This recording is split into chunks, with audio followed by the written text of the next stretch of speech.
couple things about you. What's something for you, daily habit that's non-negotiable, that makes you who you are? Daily habit that's non-negotiable is I meditate every morning. I try to do it twice a day if I can, but I do it. I do a meditation in the morning. If I don't have a lot of time, it's 5 minutes. If I have a good amount of time, it's 20 minutes. And every morning in the shower, I say 3 prayers and 4 mantras. The 4 mantras I say, actually, I'm sorry, it's 6 mantras now. 6 mantras 3 times each. So that's pretty much like what I do every day. Mantra like a chant or? Like mantra, so for me, the mantras I've created over time to help me embed something in my brain. Everything from I'm lovable for who I am, not what I do, because I'm an accomplishment junkie, an admiration junkie. And so I need to remind myself that it's not about my accomplishments that make me lovable. Right. So that's 1 of 6. I have prostate cancer, intermediate stage prostate cancer. So 2 of the mantras I say 3 times each are my tiny cancer cells are dying, and my body and prostate are full of health and vitality. Do I believe that the affirmations I say every morning have an effect?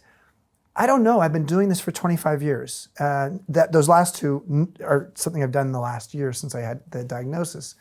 Good news is in the last year, at an intermediate stage prostate cancer diagnosis, which is part of the reason I have to pee right now. Yeah, I think I should let you go. Is that I've had no growth in the cancer.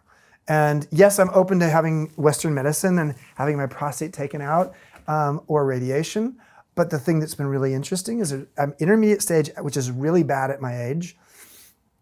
But I'm doing supplements, acupuncture, and I have a shaman. We have a shaman in the Modern Elder Academy.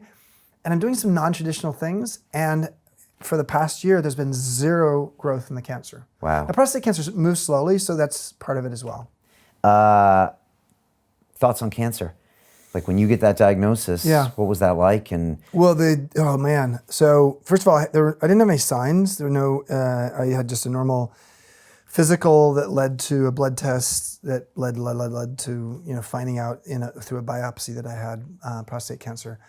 I found out the day after my book came out. So I was in New York on a book tour. It was the night before I was giving a TED talk at TED headquarters, TED Salon. So the timing was just awful. In terms, I was not ready. It was 6 weeks before we're opening the Modern Elder Academy to the public. wow. We are actually just signed the contract to go to a second location for the academy because we knew it was going to be successful. So it was inconvenient. It also shows how busy you are. The first thing I think I would say is like, okay, exactly. I was like, okay, cancer, what are you teaching me? Just like nature. Nature is a teacher, like the mentoring stones. Cancer can be a teacher. And I want to graduate from this school and move on from this teacher. But if I can say that for the last year, what has cancer taught me? Number 1 is that I need to listen to my body more. Yes, there were some signs, small signs I probably should have noticed that would have said to me something's going on with my prostate. But I wasn't noticing, I was too busy. Secondly, the editing function in my life, which I tend to edit pretty easily, but then I add things because I'm so curious. The challenge with curiosity is that you add. And so I have a tendency to take on things, get passionate about them, and then not realize how much I've taken on. And so cancer basically woke me up and said, so let's distill this down to what's truly essential. And that was a helpful thing for someone who does as many things as I do. Thirdly, I've actually really appreciated, I've appreciated how much love I've gotten along the way, and all the different people who want to tell me what I should do. Like the number of people who have a family member or someone who's had prostate cancer is huge.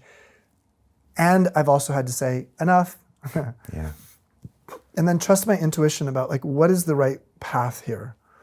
And so one thing I will say about any cancer diagnosis or any diagnosis of a serious illness that you don't know anything about, is you better create 5 to 7 hours a week in your life for it.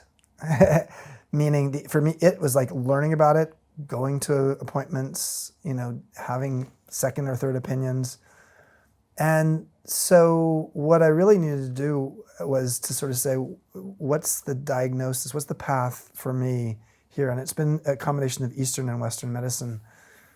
And it's also been a time for me to, cancer's been a teacher for me to be less purely self-reliant and to sort of open up from a vulnerability perspective to having close people in my life support me emotionally. This was particularly true in the first 2 months. So book comes out, TED Talks happening, Modern Elder Academy is going on, book tours going on. And so I was starting to do some treatment, nothing radiation wise, but some energy and herbal treatments that were actually having a physical effect on me. And so, I was really raw at a time where in some ways I really could have used like almost a detox, like away from everybody, but I was very much on display.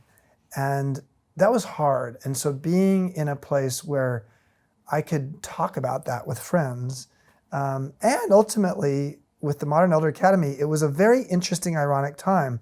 People come to the Modern Elder Academy in many ways to help themselves through how to navigate midlife transitions.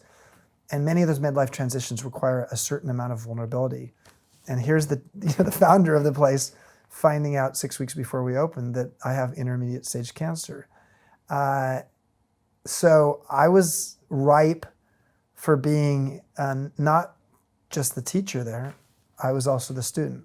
Did you ever think about not telling people? I had certainly people who told me, don't make this public. And,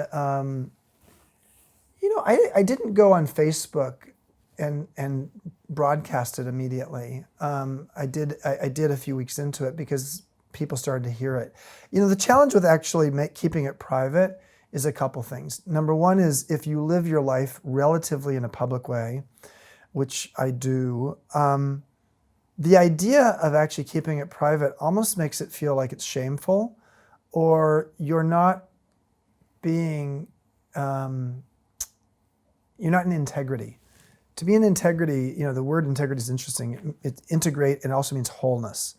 So wholeness speaks to the idea like your whole life is sort of being defined by this. So if I say, that I'm an open book and yet I'm not talking about it, it didn't feel like I was being in integrity. And then there's the reality that those people who are hearing about it, and they weren't hearing about it from me, but they're hearing about it in another way, felt like they were lesser than in my life. Like, I must not be close to you if you haven't told me about this. And so I didn't want anybody to feel that way. And of course, that's pretty selfish on your part to say like, your cancer is bumming me out. Yeah. I didn't have anybody say it that way, but I definitely had a couple people who had hard feelings about the fact that I hadn't shared it with them. But at the end of the day, that's their problem, not mine. And it was not, in many cases, it just had to be like, okay, there was a small group of people that I was sort of going through it with the first few weeks. But I knew as we were getting closer to the academy, I'm going to be talking about this in the academy with people I don't even fucking know. So yes, someone I grew up with and has been in my life for 40 or 50 years. Yeah. And one of the positives of Facebook, has a lot of negatives as well, is it allows you to broadcast something, hopefully from a place of not narcissism, but a place of trying to be candid. And I could do that in a way where people could understand what I was going through.